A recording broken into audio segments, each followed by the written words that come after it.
Luke Skywalker was just is a period of civil war. Rebel spaceships striking from a hidden base have won their first victory against the evil Galactic Empire. During the battle, the rebel spies managed to steal secret plans to the Empire's ultimate weapon, the Death Star, an armored space station with enough power to destroy entire planets. Pursued by the Empire's sinister agents, Princess Leia races home aboard her starship, custodian of the stolen plans that can save her people and restore freedom to the galaxy. Imagine seeing that title card for the first time. What a great introduction to the story. And right away we get to see a Star Destroyer, and just one is enough to be a real threat. And while watching this film, I couldn't help but try and put myself in the shoes of people watching it for the first time when it released, and just wondering what it must have been like to get to see something like this come out that changed the world. And the stormtroopers in this film, they're effective, they're dangerous, they're threatening, they're not idiots, they're not silly just because an extra hit his head. We get the intro to Darth Vader, and as a sci-fi dark lord, his design has always been perfect. And the production design on this film is just terrific. These starships, they look great. The interior design, just really well done. When it comes to C-3PO and R2-D2, I think they have a lot of really funny moments in this film. C-3PO in particular has a lot of really good lines. And Leia's first line to Vader is, "Only you could be so bold," which I love. She's a great character. And to not arouse suspicion within the Senate, Darth Vader has his men send a distress signal from the ship and then inform the Senate that everyone was killed in an attack. And the costumes in this film, they're great. I love the Imperials, they always look good, and they are written as competent people. And as a introduction to Star Wars, this opening scene is just amazing. You're immediately transported into another world that feels lived in, and a galaxy that feels so much larger than what we see in the film. And after this, we spend a lot of time following the droids before we even get introduced to Luke. And I love this line from C-3PO, "Don't let me catch you following me, begging for help." I like the intro to the Jawas. It's filmed in a way that makes them look a bit spooky. And the costume design for Tatooine natives is really well done. And about 15 minutes into the film, we finally get to see Luke Skywalker. And for someone living in the Outer Rim, I'm sure it's definitely not as nice as the core systems. Their actual homestead looks really cool and cozy, you know, it doesn't look that bad. And something I absolutely do not remember is C-3PO getting an oil bath. And we learn when Luke is talking to C-3PO that even on the Outer Rim, he knows about the rebellion against the Empire. We also learn that C-3PO and R2-D2 were the property of Captain Antilles, who I assume is Wedge Antilles' father. That's a detail I did not remember. And shout out to Aunt Beru's fit, very 70s looking. And it looks like she's wearing a denim jacket, which I don't think we ever see something like that again in Star Wars. And if that's the case, then the only denim jacket in the galaxy got burnt to a crisp. And Luke is just great in this movie, he's great in this whole trilogy. We establish that he's not really a farmer, he wants to be more than that. His friends have left, they've moved on, he wants to move on as well. And you really get the sense that he is yearning for adventure, especially when we see the twin suns and he's looking off into the distance as the music is swelling. And just the fact that this planet has two suns, it's those small details that make this feel like another galaxy. And we get to see the Sand People, and their designs are also great. They look like they belong in the Tatooine desert.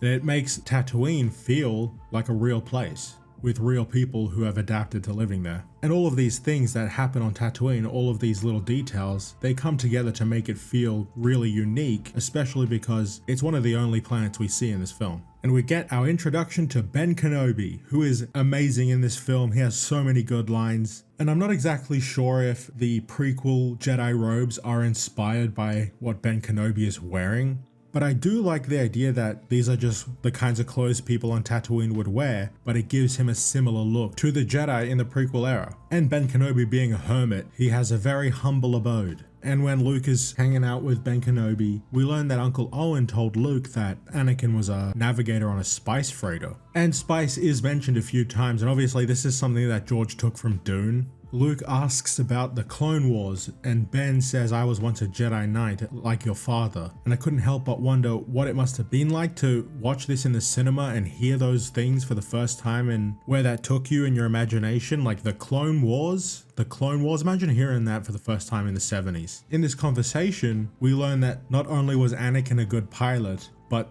Luke has become quite the pilot himself. which sets up Luke's piloting skills for the third act. But we get to see Anakin's saber, and we hear about the Old Republic, which is basically everything in the Republic before it became the Galactic Empire, which does include the prequel era. But typically when you think Old Republic, you think the time periods that involved Revan and Bane and the Brotherhood of Darkness. But the Old Republic really is just everything before the Empire, before the dark times. And Ben gives us the intro to the Force and what exactly it is. It's something that binds the galaxy together. And we get a lot of different takes on the Force, and we get to see a lot of different abilities, which really add to the fantasy vibes of this sci-fi film. And we get a terrific scene with the Imperials and our intro to Tarkin. He's the one who gives us the information that the Imperial Senate has been dissolved. And he says the last remnants of the Old Republic have been swept away. And it's lines like this and a lot of stuff in the expanded universe that makes the prequel era feel almost like forgotten history.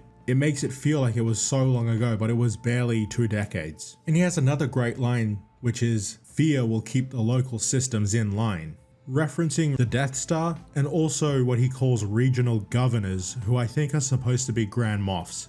And we get more insight on the Force from Darth Vader, saying that the ability to destroy planets is nothing compared to the power of the Force. Vader ends up force choking this guy, and I really like how we get to see a wide variety of Force abilities throughout the first film. And the Empire are looking for R2-D2 and C-3PO. They track down the Jawas, they kill them and make it look like it was the Sand People, then they go on to murder Uncle Owen and Aunt Beru. I like how the Imperials are depicted as being clever and dangerous and threatening. And just the brutality of Uncle Owen and Aunt Beru's deaths, it really highlights this terror that is the Empire. And when Luke and Ben get to Mos Eisley, we get to see how the Force can be used to manipulate people's minds. Luke ends up doing this in episode 6, and then he later does it in the Thrawn trilogy, and he isn't really a fan of being able to manipulate people like this. To him, it just doesn't really feel like something a Jedi should do, though I don't really think he would blame Ben for doing it in this moment. And the stormtroopers that stop them, I really like the weathered look on their armors. That's really well done. They all just look great. The Imperial designs, they're perfect. And here we get a look at what is called a Tals. And for some reason I thought this is what a Bothan was. So the whole time I was reading the Thrawn trilogy, this is what I was picturing whenever Borsk Thalia showed up, which he shows up quite a bit. And this is what I was picturing the whole time. And it wasn't until the duology that I learned what they actually looked like. We get to see Ben use his own lightsaber, and for some reason as a kid, it just never occurred to me that that was his lightsaber. I just figured he was using the one he gave Luke. It doesn't even make sense. I don't know why I never recognized that it was a separate lightsaber. We get our intro to Han and Chewie, and Han's debt to Jabba is established in this scene. And I like that this plot line is in all 3 films. We also get more hints of Luke's ability as a pilot, and the beginning of what I would consider a rivalry of sorts between Han and Luke. And I hadn't seen this movie in a little bit, and I had forgotten certain little details, like the fact that in order to pay Han to get them out of there, Luke has to sell his speeder. Han has his little meeting with Greedo, he kills him, and then he tips the bartender because he's a legend. Then we get my favorite thing in Star Wars, a Jedi in a poncho. Luke has a poncho in this fucking movie. How could I forget this? Amazing.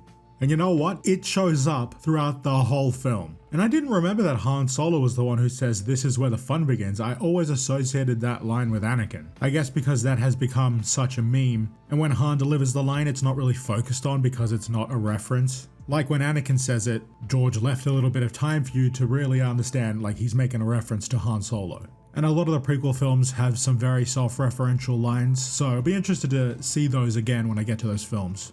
We get our first look at Lightspeed and the star lines, which is something I've always really liked the look of. And Leia is such a great character, and her interactions with Tarkin are really well done. She's such a strong character. She does give up Dantooine, but it was a lie. It wasn't really the rebel base. They had already abandoned it. And I like the fact that Tarkin decides to blow up Alderaan anyway, just so it's a good demonstration of their military might, despite thinking that he's gotten the information from her. Just really adds to the terror of the Empire and makes you root for the rebellion even more. But before Alderaan's destruction, Leia has a great line. The more you tighten your grip, the more star systems will slip through your fingers. And we get another look at what kind of abilities people with the Force have, where Obi-Wan is able to sense the destruction of Alderaan. And here we get to see Luke train with the saber and with the Force. We also get Han's perspective on the Force, where he doesn't really believe that it's something that binds everyone together and can influence your decisions. And by that he means letting the Force guide you. And right after that, Obi-Wan tells Luke,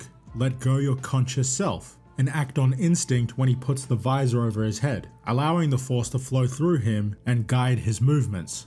Which is another example of what the Force can do. We have another great line from Ben where he says, you've taken your first step into a larger world. And when they get onto the Death Star, we have even more displays of the Force where Vader is able to sense Obi-Wan. And the production design on the Death Star is terrific. I love the aesthetic of the Empire. I love all the uniforms. It just looks amazing. We get a great line from Tarkin. The Jedi are extinct. Their fire has gone out of the universe. You, my friend, are all that's left of their religion. And thinking about the Jedi in that context really makes Luke's journey as a Jedi even more important. In the third act, they're at the Rebel base. Luke's poncho makes another appearance, hell yeah. But when they're discussing their attack on the Death Star, there's a line where someone says the shot they're gonna have to take is impossible even for a computer. And Luke says he was able to bullseye Womprats in his T-16 back home, which sets up him making the shot. And without the computer, he does it with the aid of the Force. And I appreciate that traveling through space actually does take time. The Death Star gets to Yavin, but to travel around the planet and be in range of the moon, it'll take them about 30 minutes, which establishes a literal ticking clock in the third act. Han Solo wants to get out of there, and he tells Luke, may the Force be with you. And I feel like it's really meaningful for him to say that after not really taking it seriously when he first spoke about it. And it goes a long way to build on their relationship, their brotherhood. And as the clock is counting down to the Rebel base being destroyed by the Death Star, it really adds a lot of tension to this final fight. There's about 30 Rebel fighters trying to destroy this Death Star, and only 3 of them make it out of there. And Ben Kenobi is speaking to Luke through the Force after death. And I really like how much of a sci-fi fantasy Star Wars has always been. And sure, in the prequels we get midichlorians, but I don't really think that takes away from the mystical aspects of the Force. Especially when a lot of the Phantom Menace, Anakin's introduction and Anakin's fall to the dark side, there's a lot of talk about a chosen one prophecy. And that is just straight out of a fantasy story. And I think the reason why I've always loved Star Wars so much is because I'm way more of a fantasy fan than I am a sci-fi fan, but I'm able to have this sci-fi universe with this fantasy feeling to it. And I think it makes Star Wars really unique, especially because it's kind of sci-fi light. It's more of a fantasy with a sci-fi setting. And Luke takes his shot to destroy the Death Star right as the Death Star is going to take its shot to destroy the Rebels. George really did a great job with this third act. And I do think it's a bit funny how it goes from destroying the Death Star immediately to this award ceremony and at the end of the film. And Luke's yellow jacket, I don't think we ever see that again. And I'm pretty sure we never see his poncho again, which really upsets me. And right before I get out of here, I do think the Rebels in this felt like a pretty small force. And it makes sense that after they destroy the Death Star and get this huge victory, even more people come to join their cause. I had a great time revisiting this film. And I'm super excited to get onto Empire Strikes Back and my favorite Return of the Jedi, and then onto the prequels. Hope you guys enjoyed the video. Thank you for watching. Like and subscribe. I will see you guys later.